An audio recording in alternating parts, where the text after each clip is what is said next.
ሰላም ኣብ ርሑቕን ቀረባን ኮንኩም ናይ ሎሚ ዜናታት ትሕዝቶና ንምክትታል ተዳሊኹም ዘለኹም ክቡራት ተኸታተልቲ ናትና ቲቪ ንሎሚ ዝሓዝናዮም ዜናታት ውሽጢ ሃገርን ወፃእን ከነቕርበልኩም ድላዋትና ጻፊፍና ኣብ ሰዓትና ተረኺብና ኣለና። ሰናይ ምክትታል።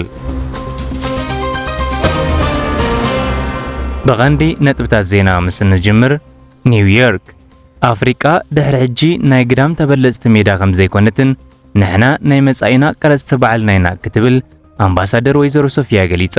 ኤርትራ ሚኒስትሪ ጥዕና ኣብ መላእ ኤርትራ ኣገልግሎት ክንክን ጥዕና ንምዕባይ ዓብዪ መደባት ከም ዘለዎን ምዕቡል ክንክን መንሽሮ ንምሃብ ማእከል ኣብ መስርሕ ከም ዝርከብ ኣፍሊጡ። ትግራይ ጊዜያዊ ምምሕዳር ትግራይ ኣብ ክልላት ዓፋርን ኣምሓራን ናይ ጽዕነት መካይን ናብ ትግራይ ከይኣትዋ ምኽልካለን ብዝምልከት ካብ ፌደራል መንግስቲ መብርሒ ሓቲቱ። ናይጄርያ ቁጽሪ ብውሕጅ ዝሞቱ ሰባት ልዕሊ 150 ከም ዝበጽሐን ብኣሽሓት ዝቝጸሩ ድማ ተመዛቢሎም ምህላዎም ተገሊጹ።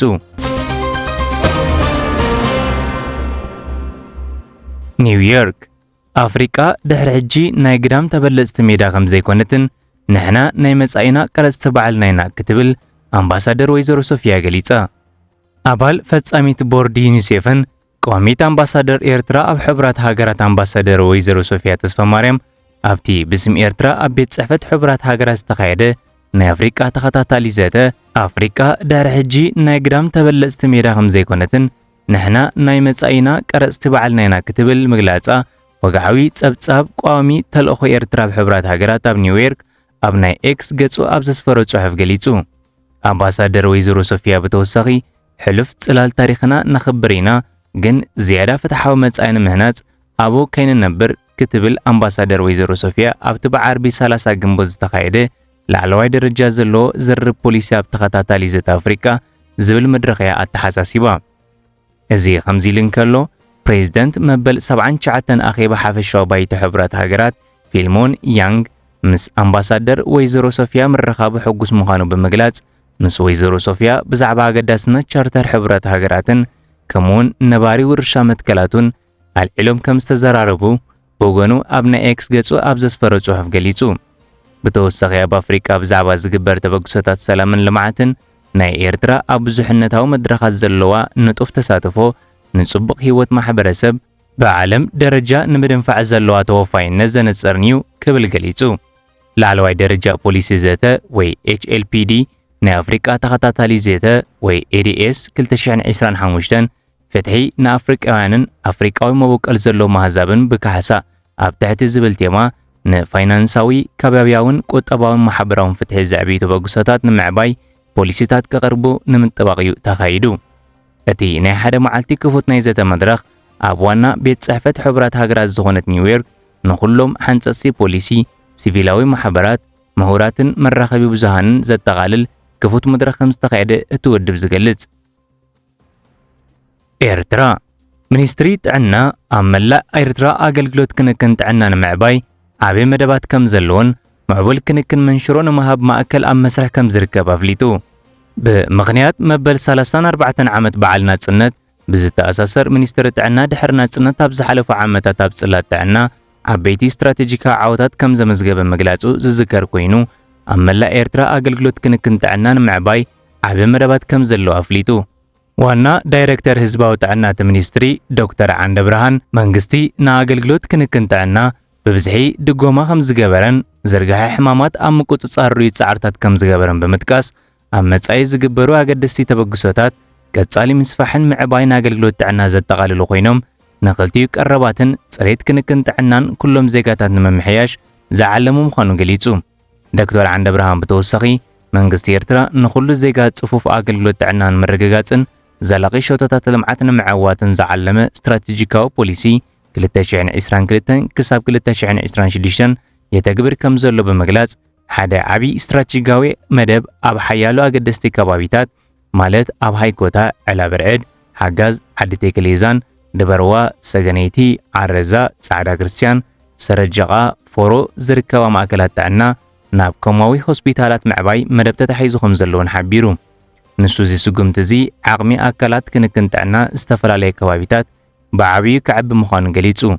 ብተወሳኺ ሙቓም ቅዱስ ጉጅለ ኣገልግሎት መንሽሮ ኣብ መስርሕ ይርከብ ክብል ሓቢሩ።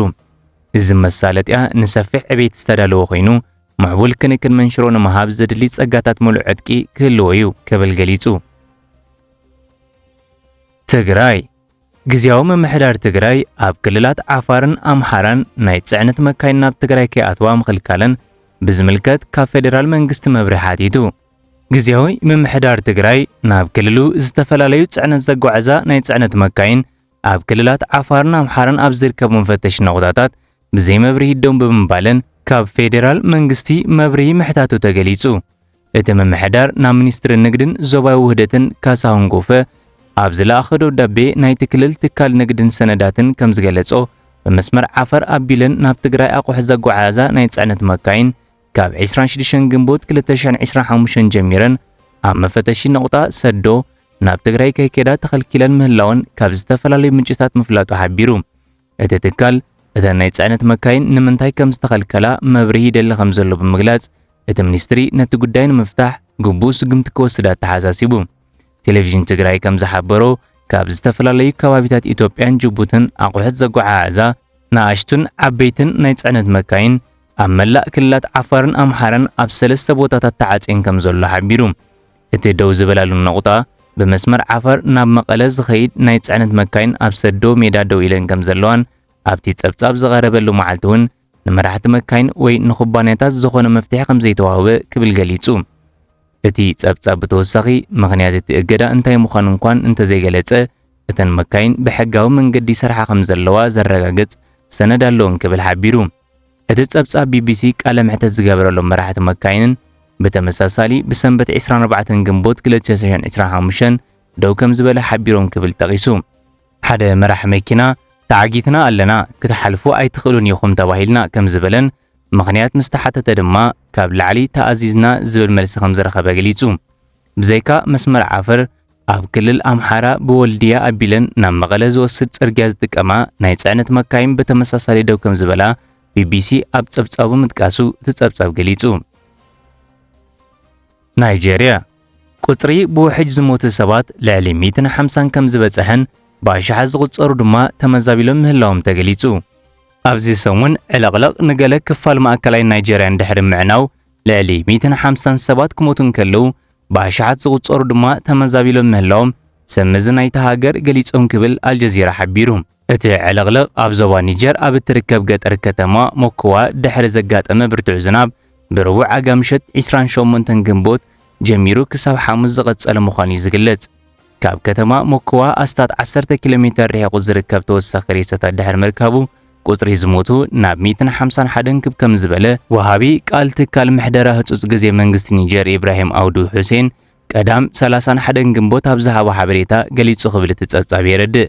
ንሱ ኣስዒቡ ብውሕዱ 3018 ሰባት ክመዛበሉ እንከለዉ 265 ኣባይቲ ድማ በቲ ውሕጅ ሙሉእ ብምሉእ ዓንዮም ብምባል ብዙሓት ግዳያት ኣብ ሩባ ኒጀር ከም ዝወረዱ ይእመን ብምባል እቲ ቁጽሪ ገና ክውሰኽ ከም ዝኽእሉን ኣጠንቂቑ።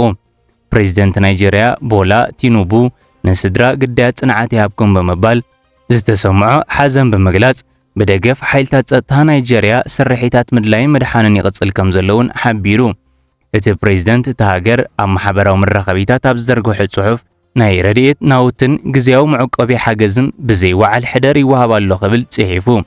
ኣብ ዝቕጽሉ መዓልታት ተወሳኺ ዝናብ ክዘንብ ትጽቢት ከም ዝግበር ክኢላታት ሜትሮሎጂ እቲ ሃገር የጠንቅቑ። እዚ ድማ ኣብ መላእቲ ዞባ ተወሳኺ ዕለቕለቕ ከይፍጠር ስጋት ከም ዘለዓለ ይሕብር። ኣብ ናይጄርያ ንሽዱሽተ ኣዋርሕ ዝናብ ኣብ ዝዘንበሉ እዋን ውሕጅ ስሩዕ ሓደጋ እኳ እንተኾነ ብሰንኪ ለውጢ ክሌማ ዘይተመሓደረ ህንጸትን ድኹም ትሕተ ቅርጺ ምፍሳስ ማይን ምድግጋምን ናይዞም ሓደጋታት ይውስኽ ከም ዘሎ ክኢላታት ይገልጹ።